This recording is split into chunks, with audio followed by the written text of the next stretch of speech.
Venice திரைப்பட விழாவில் விருது வென்று தமிழ் சினிமாவுக்கு பெருமை சேர்த்திருக்கிறது விசாரணை என்னும் தமிழ் திரைப்படம். இந்த திரைப்படத்தின் கதாசிரியர் ஒரு சாதாரண ஆட்டோ டிரைவர் என்றால் உங்களால் நம்ப முடியுமா? அதுதான் உண்மை. அதுவும் தன் சொந்த வாழ்வில் நடந்ததை கதையாக்கி விருது வெல்லவும் காரணமாக இருக்கிறார் அந்த ஆட்டோ டிரைவர். அவரை பற்றிதான் இந்த செய்தி தொகுப்பில் பார்க்கவிருக்கிறோம். விசாரணை படத்தின் மூலக்கதை லாக்அப் என்கிற நாவலில் இருந்து எடுக்கப்பட்டது. இந்த நாவலை எழுதியவர் கோவையை சேர்ந்த ஆட்டோ ஓட்டுநர் சந்திரகுமார். இவர் கோவை பீளமேடு பகுதியில் 25 ஆண்டுகளுக்கு மேலாக ஆட்டோ ஓட்டுநராக உள்ளார் என்பது ஆச்சரியமான உண்மை.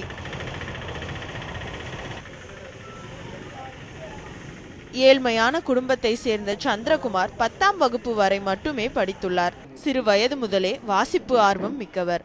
ஆரம்ப காலத்தில் மெக்கானிக்காக இருந்த இவர் பின்னர் கூலி வேலைக்காக ஆந்திரா சென்ற போதுதான் பொய் புகாரில் காவல்துறையால் கைது செய்யப்பட்டார். பின்னர் காவல் நிலையத்தில் நிகழ்ந்த தன் சொந்த அனுபவங்களை நாவலாக எழுதினார். ஒரு சம்பவம் நடக்குது ஒரு இடத்துல, இன்னொரு இடத்துல இன்னொரு சம்பவம் நடக்குது. ஆனால் இந்த ரெண்டுக்கு இடையில ஏராளமான சம்பவங்கள் இருக்குது. நான் எல்லா இடத்துலையும் இருக்க முடியாது.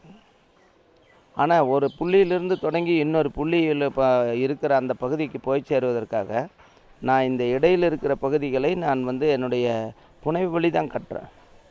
ஆனால் அது புனைவுன்னு யாரும் நம்ப முடியாத அளவுக்கு அல்லது நம்ப மறுக்கிற அளவுக்கு அது யதார்த்தமாக இருக்குது. அது அவங்க இது நிஜம், இது இவரோட ஒரிஜினல் வாழ்க்கை அப்படின்னு அவங்க சொல்கிறதுங்கிற போது என்னுடைய படைப்பு வெற்றி அடையுதுன்னு தான் நான் நினைக்கிறேன். 60 பக்கம் கொண்ட இந்த நாவலுக்கு மனித உரிமை கண்காணிப்பகம் சிறந்த மனித உரிமைகள் ஆவணம் என்ற விருதை கொடுத்து கௌரவித்தது. எங்கள் அம்மா இருந்தாங்க இவ்வளோ நாள் எங்கள் கூட. அவங்க தான் அவரோட எழுத்துக்கு முதல் ரசிகர். அவங்க சொல்லிகிட்டே இருப்பாங்க, நீங்கள் பெரிய ஆளாக வருவீங்க, உங்களுடைய அறிவு, உங்களுடைய திறமை எல்லாராலையுமே ஏற்றுக்கொள்ளப்பட்டு பெரிய ஆளாக வருவீங்கன்னு சொல்லிகிட்டே இருப்பாங்க. இந்த வெற்றியை தொடர்ந்து பல்வேறு திரைப்பட வாய்ப்புகள் இவருக்கு வர தொடங்கி உள்ளது. வெனிஸ் திரைப்பட விழாவிற்கு சென்றுவிட்டு கோவைக்கு திரும்பியவர் சர்வசாதாரணமாய் மீண்டும் ஆட்டோ ஓட்டுநராய் வலம் வந்து கொண்டிருக்கிறார். தமிழரசி, நியூஸ் 7 தமிழ், கோவை.